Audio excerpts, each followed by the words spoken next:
Hi everyone, Catherine here from Inky Finger Cat, back with another 30-day Christmas card making challenge. Martin's theme was Frosted Windowpanes, and I struggled in my head to work out what to do. I used to have some die-cut window frames that were in my stash for years and years and years. I used them earlier this year for a Make It Masculine challenge, and I couldn't get that out of my head, thinking, oh, they'd have been great. So I had a little hunt through my die selection, and remembered this old new house. And then I just ran with it.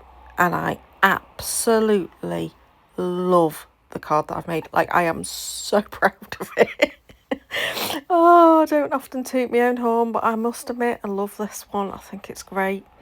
So I used a mixture of very old supplies here. So I've used those Marianne Designs. Is that what they're called? I think they are. Trees. I mean, I've had them for 12 years, maybe more, those dies, to create trees. I literally just used scraps for these cards. I pulled them all from my scraps, these pieces of cardstock. So there wasn't a thought in terms of colour scheme. I just thought the red would be nice to do accents on the roofs, that burgundy red, some brown for the fence, cream for the house, and then two different colour greens for the forest that ends up going around this house. And I suppose the thing is, it was frosted window pane, so I just was thinking, this house has got windows in it. That's genuinely as far as I went. It's a gorgeous tiny house. I've had it for a while. It's an Altenew die set, but then I didn't really use it until probably about a month or so ago, when my friend moved house and I made her a card. So I don't think it's appeared on my YouTube channel before, but it has appeared on my blog, but only fairly recently. I did buy it with the intention of making little wintry houses, but this is the first time I've made a little wintry house, and I love it.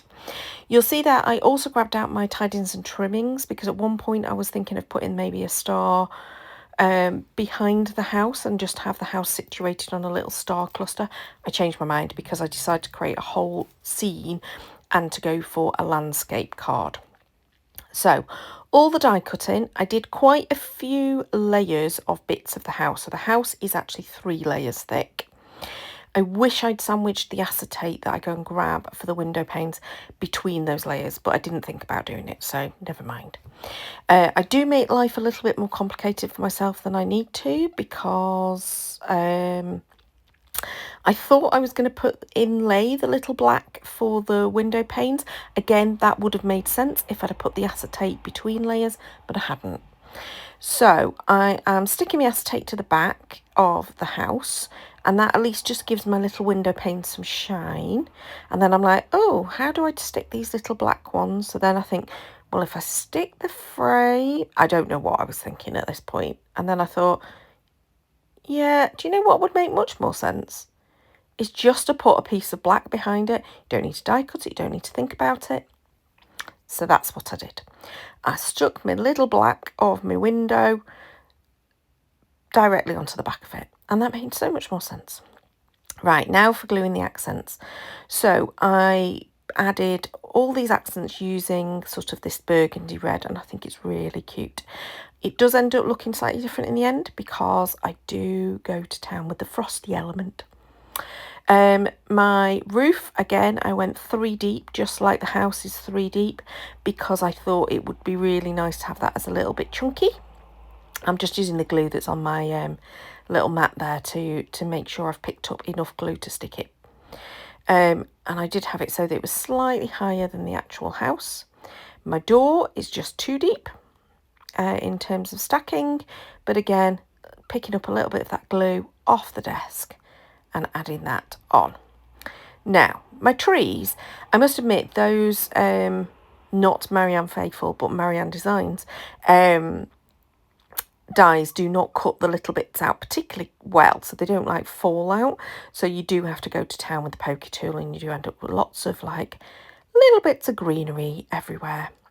But I love how this started to come together. And at first I was just going to stack those dies, those die cuts together, and then I thought, you know what, it'd be nice to just do a little bit of doctoring, have a bit of a cluster of trees at the front, and then just build up a little forest scene. And that's what I did.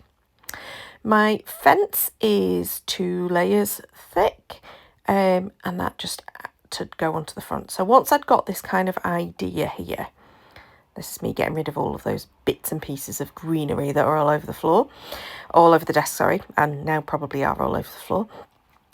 I then thought, oh, I'd pulled across that blue in order to maybe die cut the star as this little element would sit on. But at this point I thought, oh, a DL shaped card would be good. So I am now adding a little bit of craft ink, the white ink, to all of my trees. I don't mind that it's a bit splodgy, so it's thicker in places than others. It's a very old ink pad that it desperately would need re-inking if you wanted to do anything other than what I'm doing with it, which is just some generic inking. So I don't really mind that it's a bit patchy because, you know, the snow isn't going to fall uniformly all over everything. And also, I know I'm going to go in with the glitter glue. Now, at this point, I thought, well, my tree needs to be snowy too. My house needs to be snowy too, as does my little fence. So I didn't bother re-inking the little sponge dauber. I keep that sponge dauber specifically for the white ink. It sits on my desk all the time. And then I just added that to my house and to my little fence.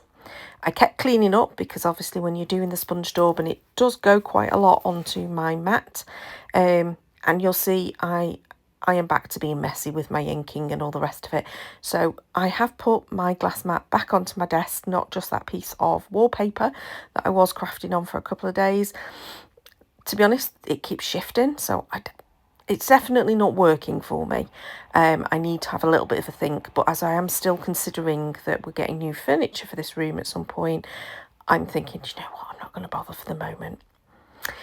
So I'm now going to create my card blank. I'm just going to do it by eye out of white cardstock, and that is going to create my panel that will nicely frame that blue. And I decided to go in and just ink up this panel. And I wanted a bit of a shadow behind the house, but the tumbled glass was not doing it for me. So I went in with a stronger salty ocean. I probably wanted something that was in between the tumbled glass and the salty ocean to be ideal. But to be honest, I love this final card. I don't care. It's absolutely fine. So I am inking up. I am using my post-it note because I know that otherwise I'm going to leave fingerprints all over, you know, this panel. And I think that's perfect amount of shadow in the middle. I know it all looks really messy, but I think it looks worse on camera than it does in real life. In real life, it looks a bit splotchy, but it looks lovely. I really love it. But I decided I needed splatter. I needed some proper white snowy splatter. So I've gone with my gesso, my white gesso, and just added a bit of water, and I am going to town with the splattering.